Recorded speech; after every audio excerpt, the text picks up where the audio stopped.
Good evening, ladies and gentlemen, and welcome to your news edition. These are the headlines. The President of the Republic, Abdelmajid Tebboune, appoints Sifi Ghorayeb as Prime Minister and the members of the new government.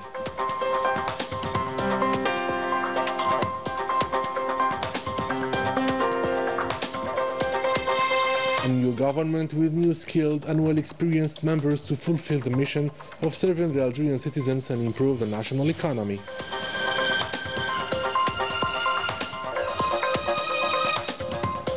The political crisis keeps worsening in France as the new Prime Minister faces popular anger even before the formation of a new government.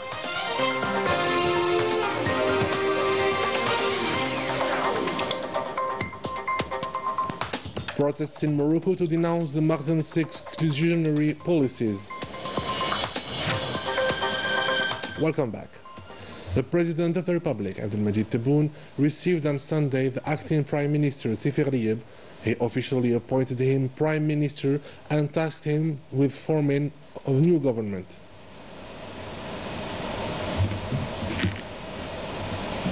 Following his meeting with the President of the Republic, the Prime Minister affirmed that the head of state gave him the necessary instructions to serve the Algerian citizens and improve the national economy so that Algeria recovers its major position at the regional and international levels. We listen. The President of the Republic has honored me by appointing me Prime Minister, thus paving the way for the formation of a new government. In accordance with his instruction, our top priority will be to serve the Algerian people and raise the national economy to the levels it deserves in order to consolidate Algeria's position as a regional and international hub. I also wish to reaffirm my commitment, as well as that of the entire government, to serve the citizens, to engage in dialogue with all sectors and national institutions, and to work tirelessly for the progress and prosperity of our beloved homeland, Algeria. The composition of the new government was announced by the official spokesperson of the Presidency of the Republic. الرحمن الرحيم والصلاة والسلام على رسول الله. السيدات والسادة الصحفيين والصحفيات ممثلي وسائل الإعلام، السلام عليكم ورحمة الله تعالى وبركاته. إذن قرر رئيس الجمهورية السيد عبدالمجيد تبون اليوم إجراء تغيير حكومي، وفيما يلي أقدم لكم نص المرسوم الرئاسي. إن رئيس الجمهورية وزير الدفاع الوطني بناء على الدستور لا سيما المادتان 91(7) و104 منه، وبمقتضى المرسوم الرئاسي رقم 25/240 المؤرخ في 21 ربيع الأول عام 1447 الموافق ل14 سبتمبر سنة 2025، والمتضمن تعيين السيد سيفي غريب وزيرا أول. يرسم ما يأتي: المادة الأولى تعين السيدات والسادة: أحمد عطاف وزير دولة، وزيرا للشؤون الخارجية والجالية الوطنية بالخارج والشؤون الإفريقية. السعيد شنقريحة وزيرا منتدبا لدى وزير الدفاع الوطني رئيس أركان الجيش الوطني الشعبي. محمد عرقاب وزير دولة، وزيرا للمحروقات والمناجم. إبراهيم مراد وزير دولة مكلف بالمفتشية العامة لمصالح الدولة والجماعات المحلية. سعيد سعيود وزير الداخلية والجماعات المحلية والنقل. لطفي بوجمعة وزيرا للعدل حافظا للأختام. عبد الكريم بوزرد وزيرا للمالية. كمال بداري وزيرا للتعليم العالي والبحث العلمي. محمد صغير سعداوي وزيرا للتربية الوطنية. محمد الصديق آيت مسعودان وزيرا للصحة. عبد المالك تشريفت وزيرا للمجاهدين وذوي الحقوق. يحيى بشير وزيرا للصناعة. وسيم قويدري وزيرا للصناعة الصيدلانية. ياسين المهدي وليد وزيرا للفلاحة والتنمية الريفية والصيد البحري. مراد عجال وزيرا للطاقة والطاقات المتجددة. كمال رزيق وزيرا للتجارة الخارجية وترقية الصادرات. أمال عبد اللطيف وزيرة للتجارة الداخلية وضبط السوق الوطنية. محمد طارق بالعريبي وزيرا للسكن والعمران والمدينة والتهيئة العمرانية. يوسف بالمهدي وزيرا للشؤون الدينية والأوقاف. مليكة بندودة وزيرة للثقافة والفنون. مصطفى حداوي وزيرا للشباب مكلفا بالمجلس الأعلى للشباب. سيد علي زروقي وزيرا للبريد والمواصلات السلكية واللاسلكية. نور الدين واضح وزير اقتصاد المعرفة والمؤسسات الناشئة والمؤسسات المصغرة. زهير بوعمامة وزيرا للاتصال. نسيمة أرحاب وزيرة للتكوين والتعليم المهنيين. عبد القادر جلاوي وزيرا للأشغال العمومية والمنشآت القاعدية. طه دربال وزيرا للري. عبد الحق سيحي وزيرا للعمل والتشغيل والضمان الاجتماعي. حورية مداحي وزيرة للسياحة والصناعات التقليدية. سوريا مولوجي وزيرة للتضامن الوطني والأسرة وقضايا المرأة. كوثر كريكو وزيرة للبيئة وجودة الحياة. وليد صادي وزيرا للرياضة. نجيبة جلالي وزيرة للعلاقات مع البرلمان. محمد عبد النور رابحي وزيرا واليا لولاية الجزائر. سفيان شايب كاتب دولة لدى وزير الشؤون الخارجية مكلفا بالجالية الوطنية بالخارج. بختة سلمى منصوري كاتب دولة لدى وزير الشؤون الخارجية مكلفة بالشؤون الإفريقية. كريمة بكير كاتبة دولة لدى وزير المحروقات والمناجم مكلفة بالمناجم. الأمين العام للحكومة يحيى بخاري. تمنياتنا للحكومة الجديدة بالتوفيق والسداد. شكرا لكم على الحضور. نلقاكم في مناسبات قادمة بإذن الله. A new government with new faces, skilled and experienced administrators and managers with a mission to serve the Algerian people and develop the national economy. More details with Anel Bahri. Following the appointment of Prime Minister Sifi Gharieb, a broad government reshuffle was announced, unveiling a cabinet that blends stability with experienced figures and fresh innovative faces. The reshuffle has also paved the way for changes in other ministries, with 10 new ministers now in place. The first clear signs of transformation are beginning to emerge. The appointment of Prime Minister Sifi Gharieb, a man of administration and economics known for his expertise in industrial and management matters, embodies the presidential desire to give new impetus to implementation and link the vision to effective mechanisms. The government formation retained solid pillars rich in experience and expertise, ensuring the continuity of sovereign and strategic portfolios such as Minister Ahmed Attaf in Foreign Affairs and the Army General Said Shangriha in Defense. Changes within the executive branch marked notable transformations in terms of emerging sectors and added new portfolios to ministries. These include the energy sector, which combines experience and continuity with Mohamed Arqab at the head of the Ministry of State for Hydrocarbons and Mines, and Murad Ajjal, a newcomer to the government as Minister of Energy and Renewable Energy. Ajjal brings extensive experience, having competently managed one of the most important national companies, Sonagaz. This reflects the state's commitment to remain an energy powerhouse and its awareness of the necessity of the energy transition while preserving the backbone of the national economy. The government reshuffle also saw the creation of a Ministry of State responsible for the inspection of state interests and local authorities, led by Ibrahim Merad, while Said Sayoud was tasked with leading the Ministry of Interior, Local Authorities and Transport.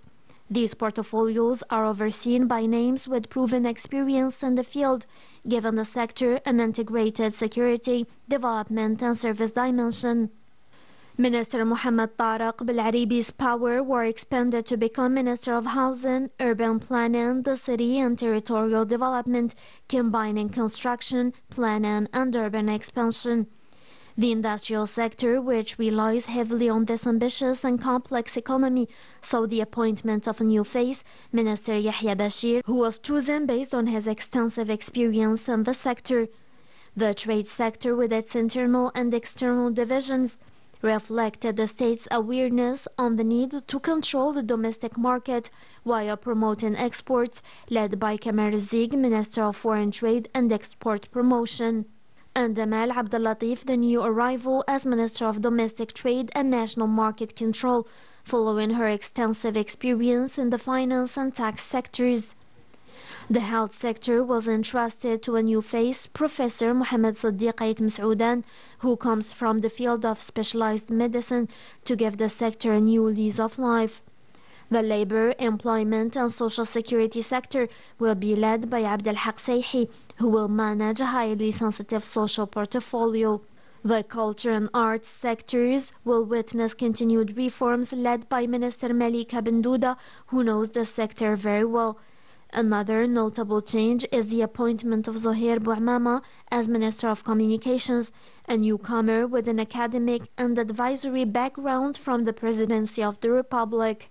The new lineup saw the appointment of Nassima Arhab as Minister of Vocational Training and Education, a newcomer, and Abdelhak Jallawi as Minister of Public Works and Basic Infrastructure with extensive management and field experience as a governor for several mandates.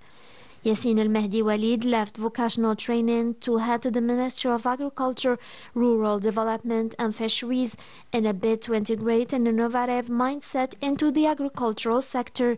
The change in portfolios included Kautar Kriku, who moved from relations with Parliament to environment and quality of life, while Najiba Jilali took over the relations with Parliament portfolio, reflecting a deliberate exchange of roles.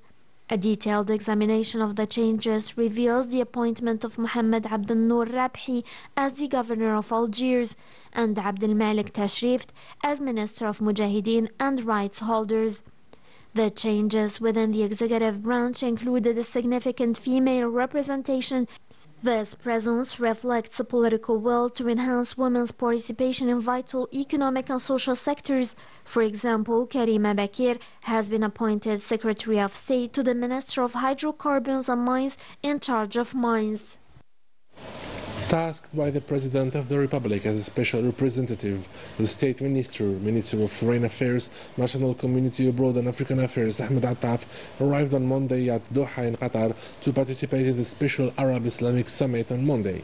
It will be the occasion for the member countries of the Arab League and the Organization of the Islamic Cooperation to discuss the situation in the Middle East and reinforce their position regarding this affair.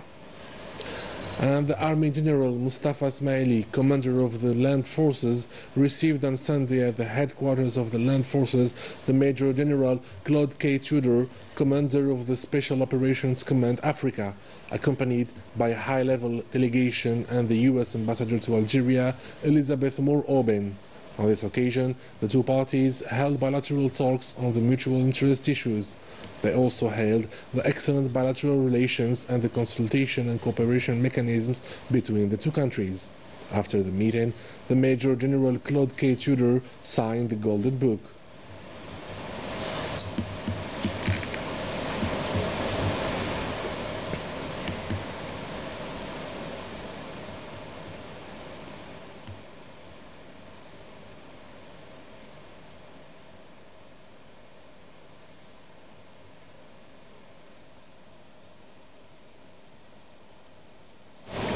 In the context of the implementation of the Algerian-Russian bilateral military cooperation program, the detachment of the Russian Black and Baltic Sea fleets, composed of the Novorossiysk submarine and the maritime rescue tug Lakov-Gebelsky, docked at the port of Algiers for a stopover until the 18th of September.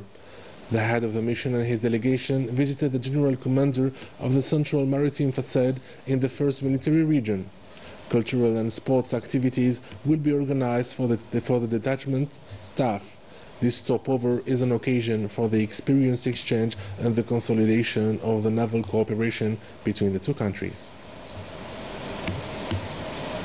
In France, mounting anger over social and economic austerity policies at the expense of the citizens' livelihood fuels a political deadlock, leaving Sébastien Lecornu's government doomed even before its formation. Details with Najah Tayyar. Danielle, the wife of a local official, drags a cart toward the garbage bin in search of scraps, a striking image of the new poor in France. Once considered the land of democracy, strong institutions and fulfilled dreams, It now reveals a harsher reality. Even families like Danielle's are slipping into poverty. I haven't eaten in 2 or 3 days. Another example is Patrick. His car has become his home. I don't know where to go. I'm living on the street. I'm lost.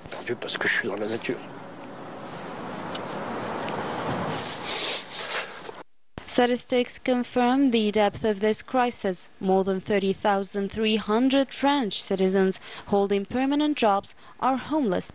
I have a sleeping bag. Sometimes I stay at the entrance of the metro, but at 1 in the morning, security comes and throws me out, and I end up back on the street. I turn around all night, and the next day I cannot work. I'm exhausted. I feel drained, worn out, morally, physically, and psychologically. Almost 2/3 of the French citizens are sometimes forced to abandon the medical care or even skip meals. Nearly half cannot save a single euro, exposing the fragility of households across the country. Wages no longer keep pace with reality. 3 in 10 workers admit their salaries do not cover their expenses. And for many, simply balancing the family budget has become impossible. 15% of households are already in the red. In total, 1 out of every 5 citizens now lives in precarious situation. In Palestine, the Zionist entity keeps using famine as a weapon in addition to the daily attacks. 47 Palestinians died because of the humanitarian situation that keeps worsening in Gaza, as a humanitarian aid can't enter the enclave because of the Zionist blockade. The health system has collapsed, and the displaced civilians are being targeted by the Zionist strikes.